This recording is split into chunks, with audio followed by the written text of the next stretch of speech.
Ghusl, taking a bath, something which we do every day. But if you think about it, it's a pretty important part of your religion, because if you are not ritually pure, you cannot perform some important religious deeds. And how much time and effort you put into learning the correct manner of ghusl, and how consciously and how well you perform the ghusl, shows your concern for the way you stand before Allah. Because al-ghuslu amana bayna al-abdi wa bayna rabbihi. Ghusl is a trust between you and your Rabb. And we really can't emphasize the importance of ghusl enough. In this series, we will begin the discussion with the obligatory ghusl, which will be helpful to you when you are in a hurry or if there is not enough time to take a complete ghusl. Next, I will take you step by step through the etiquettes of the complete ghusl, where we will discuss the sunnah acts of ghusl. And finally, in the next video, we will answer some frequently asked questions about ghusl. Alhamdulillah, all the information and answers are taken from the writings and fatwa of the scholars. So let's begin. There are two kinds of ritual impurities, the minor impurity and the major impurity, which occurs as a result of janabah, haid or nifas. To achieve tahara from the minor impurity, you only need to renew your wudu, ablution, whereas in the case of major impurity, you need to take a ghusl. And ghusl can be taken in two ways. A complete ghusl with all the sunnahs of the Prophet, and a partial or a sufficient ghusl, which means only doing what is obligatory to free yourself from the ritual impurity. So what are these obligatory acts of ghusl?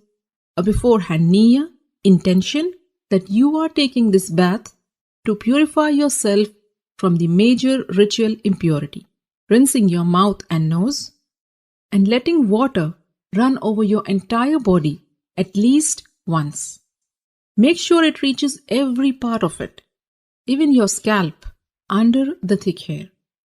If you manage to do this much, then you have purified yourself from the major ritual impurity.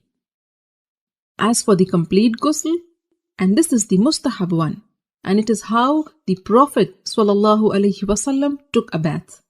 And this is how you do it. Begin with an intention to purify yourself from the major impurity. Then say Bismillah. Wash your hands 3 times. Then with your left hand, wash your private parts and anywhere else that is contaminated with traces of impurity. Then make a complete wudu, just as you would for prayers. Then pour water over your head 3 times, rubbing and making sure that it thoroughly reaches your scalp. Some scholars said 3 times means once on the right, next on the left, and then in the center. And then pour water and wash the entire body, beginning with the right side, then the left, while rubbing it with your hands so that you are sure you haven't missed any part. So these are the etiquettes of the complete ghusl.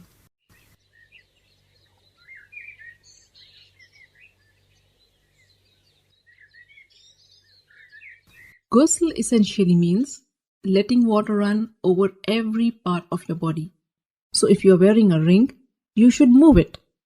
And if it is so tight that the water won't reach the skin underneath, then you have to remove it. Cosmetic items which form a barrier and prevent the water from reaching your skin must also be taken off. In a narration of Maymuna radiallahu ta'ala anha, it is mentioned that the Prophet sallallahu alaihi wasallam moved away from the spot where he had been taking ghusl, and then he washed his feet. Shaykh Ibn al-Uthaymin rahimahullah explained that what is apparent from the various narrations is that the Prophet washed his feet after ghusl only when there was a need. Like if the floor is made of dirt, and if the feet are not washed, they will remain soiled. So you may want to wash your feet after ghusl if there is a need. With this, you are now well informed about the how-to of the perfect ghusl. For more how-to guides, subscribe to the Striving Muslimah YouTube channel or get yourself to the strivingmuslimah.com and subscribe to the mailing list. I will keep you updated about all the latest videos and interesting articles. Don't forget to share this how-to guide with your family and friends. By sharing this video, you are helping your friends and family in their deen.